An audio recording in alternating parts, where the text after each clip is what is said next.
Back in 2016, Sensei Soviet Lover was tasked by Vladimir Putin to make a movie to release to the Western world. The movie centers around a dystopian future where the state helps you by controlling every aspect of your life and keeping you safe from war. I don't know why I'm taking a dig at old Putin when this pretty much applies to every country in the world nowadays. Sensei Ticklefight was ahead of his time. Aye. Now I'm not going to lie and say this isn't my wet dream come true. Sensei Supreme Chancellor running the world. It's basically the long-awaited prophecy being fulfilled. The day of ascension finally took place. I'm going to go ahead and say this movie will be based on a true story because we know life imitates art and Sensei Coconut Cock will one day lead us all. We'd all follow you anywhere. This will inevitably be a relatively short review because I don't really give a shit about the movie itself, And neither do most of you. We all know we're here for one thing, and that thing's name is Sensei Crumpet Farts. The reason for the short review is because, if I had to take a stab, Sensei Puppy Fat is in this movie for a total of about 9 minutes. I'll be generous and I'll give him 15 minutes total screen time. It seemed like a lot. Now, full disclosure, there's a Sixth Sense style massive twist at the end that not only left me gobsmacked, but also a little aroused. You'll see why when we get there. Now, today is a blessed day, as we finally do have an official channel sponsor, and that is still absolutely fucking nobody. I have to fight and edit in order to get monetized most videos, so ain't nobody paying for me to promote their shit. Which is why all the super thanks and Patreon contributions mean the world to me and allow me to keep doing what I love and hopefully bringing you guys a little bit of joy. The community here is phenomenal and never fails to make me laugh, but it also gives me hope that humanity isn't a lost cause yet. Thank you, legends. Now it's time for the standard obligatory merch plug with audio and vocals provided by none other than Sensei Stripsteak. there was a king who lived in a foreign land.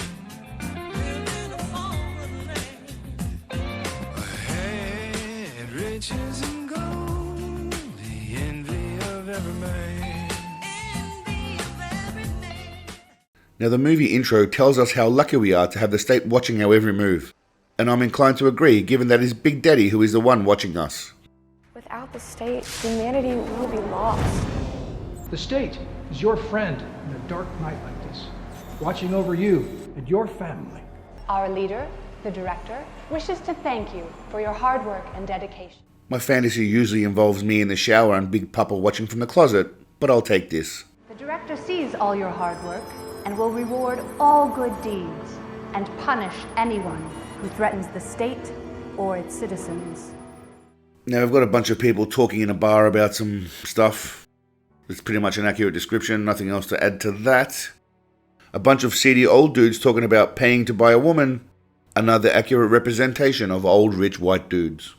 And is she for sale? In this country, my friend, everything is for sale. Exactly my point, gentlemen. This next line was almost certainly written by Big Daddy, or he was at least the inspiration for it. If you'll excuse me, I'd like to take advantage of some of the perks being in the public eye affords me. I'm very familiar, very familiar. Shockingly, it took about 10 minutes to get a semi-naked chick on screen, and I can only imagine the reason she has her clothes on is because Sensei's sexy pants isn't in this scene. Otherwise, she'd be fully nude. Could you get it for me? I'll probably pass on that at the moment. What if I give you something? The movie does make one point that I agree with, and nails it quite early in the movie. You know why I became a politician? Because I thought I could make a difference. I realize now that people in power, all they want is more power. This lucky bastard has a beautiful city view of his apartment, but most importantly, Big Daddy's fat head on a giant screen staring right at him. Ah, what I would give for this world to be a reality. Someday, Big Daddy. Someday. Anyway, enough of my erotic fantasy. Back to the movie. I'm a dick. I'm an idiot that, doesn't know anything. I'm a dumb motherfucker. For those of you that are probably an old fugger like me, you might remember this evil fella from Kindergarten Cop. It might be a tumor. It's not a tumor. Boys have a penis, girls have a vagina. Thanks for the tip. And after a good solid 20 minutes, we finally get our first scene with Big Daddy, and he's in supreme form as always with his accent and dialogue delivery. I mean, it may have taken him 22 minutes to emerge from his cave, but he instantly lays down the law in his native drawl. This is what I would call unexcusable. You're the controller, right?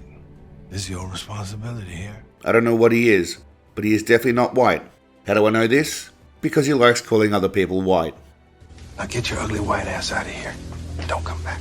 You got 10 minutes and get your white ass out of here, you hear me? Well, look, put this white boy back in the bucket and I'll catch up with y'all before I head out, here. Because Camp Harmony had a lot of real important history, man. It's a pity y'all white trash came in here and dirtied up the trailers. What you mean, we, white boy? There's not a lot of Seagal in this movie, so we're going to really take some time and focus on the minimal scenes where he actually takes part. As I said earlier, who gives a shit about the movie? We're here for Sausage Fingers Seagal.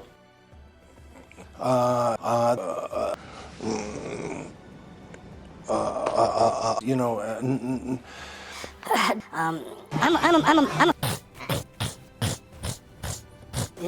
You know. As expected, he mumbles his way through the dialogue. Codename Condor, war veteran, medals of courage, valor, wounded 3 times, honorable discharge, no surviving family, 38 successful sanctions. Plus, he's laying in bed with a naked woman, ticking 2 boxes in his first scene. Bloody legend. And he actually gets up and walks. bullshit, motherfucker! This is A-grade premium Sensei Prickly Pants. Y'all been busy. I'm impressed. I think this entire scene was shot just to highlight how she can't stand to be away from him, and he's the top G. Haram! By the way, I'll be making a video about that piece of shit soon enough, so don't you worry. And I will rain down on a godly fucking firestorm upon you. You're gonna have to call the fucking United Nations and get a fucking binding resolution to keep me from fucking destroying you. I am talking scorched earth, motherfucker. I will massacre you. I will fuck you up. Big Papa flexing his Japanese skills. A surefire way to get those panties soaking wet.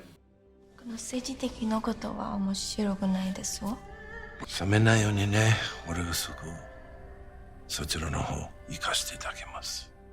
And then we see rare footage of a young lady who has the honor of actually kissing Sensei crusty lips, rather than the usual groping they must endure. You lucky gal. Sensei carrying on about some nonsense and just an excuse to hold this bloke's hand, but also show he is the king dick, and also that he can raise things down. Raise your hand. When I hold you, go ahead, raise your hand.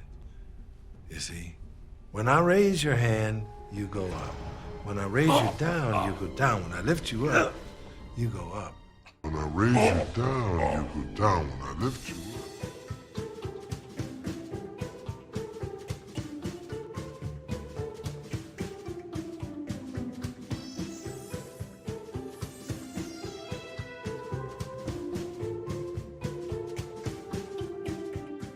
I'm sure this scene was supposed to look really cool, but I don't know, you tell me.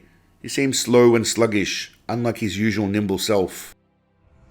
Has to be cut out. I just love the way he pulls the sword back with such gusto. It's like a fat kid playing sword fights in his living room. Mid-50s Seagal makes an appearance with a little bit of Adobe After Effects magic. Looks legit. Big Daddy was known for his flexibility and deadly kicks. Now this guy should have peed all over his pants, or perhaps have his dick flopping out. Surprisingly for a Seagal flick, there's no attention to detail. This bloke gets thrown into a mirror, which is clearly made of safety glass that doesn't form giant shards, but then a magical piece of glass appears. Continuity legends. Someone clearly mistakes themselves for Steven Seagal, as he's thrown downstairs, stabbed, currently being tasered, but still manages to get up and smash a rod through the guy's face. How about no, Scott, okay? Future technology seems to include advanced things like bandages, bottles, and a magical laser that heals everything.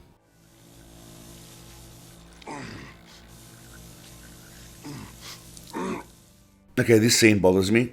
Firstly, the angle of fire is coming straight on, so her doing cartwheels and flips means absolutely nothing. They're using automatic rifles. Even if they are terrible shots, she should be absolutely annihilated and destroyed. Obliterated. It's just a level of bullshit.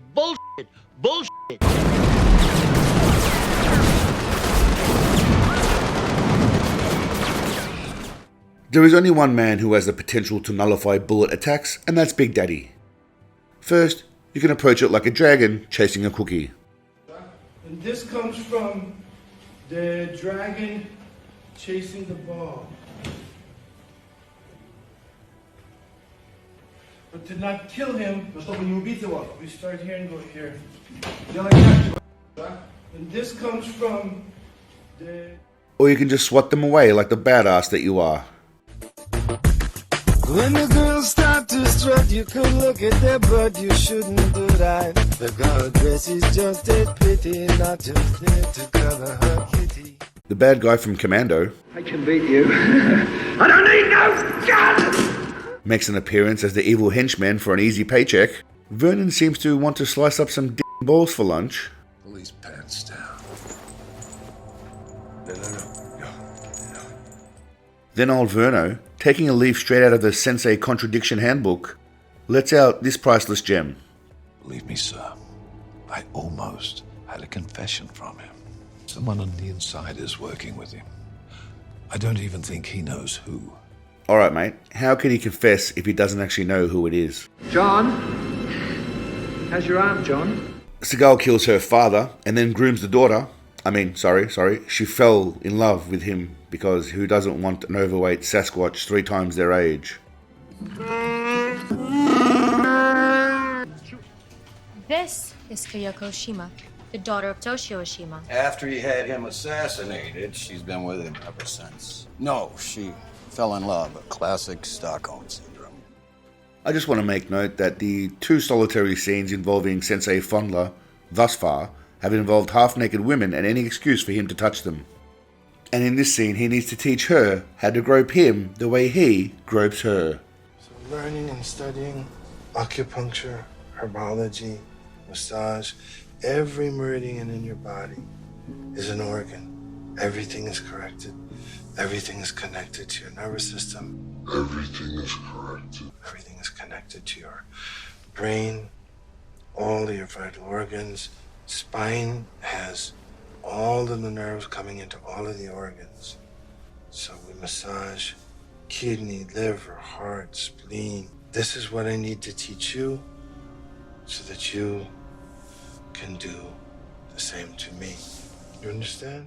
This is just the strangest and most degraded looking scene ever, and that's saying a lot for a Seagal movie. Who did the editing for this shit? I think my videos are edited and put together better than this crap.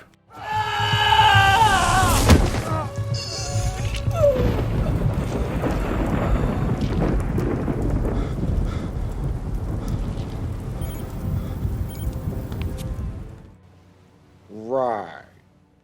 The end fight scene is something of a martial arts masterpiece. Big Papa doing his normal fat hand waving and sausage finger strikes. Then he launches one of his patented tubby kicks.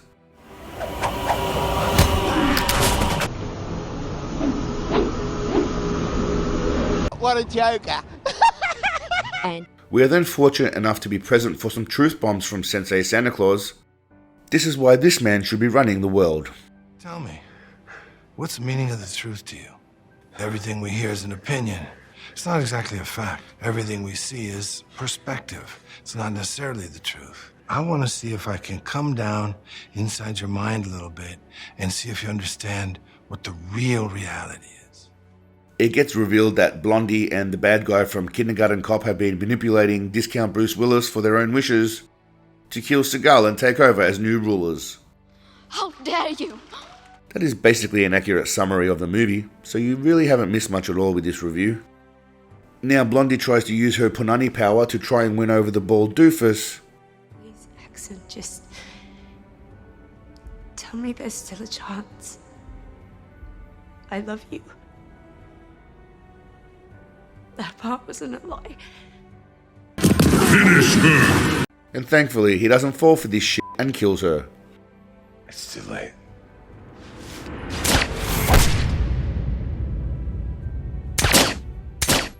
Yes! This son of a bitch makes me jealous as he gets to hear the words that I long to hear from Big Daddy Dumpling. Man, you've done well, Condor. I'm proud of you. It should have been me. And somehow, the unthinkable has happened. Seagal was killed. What the hell did you just say? That's right, Steven Seagal was actually killed.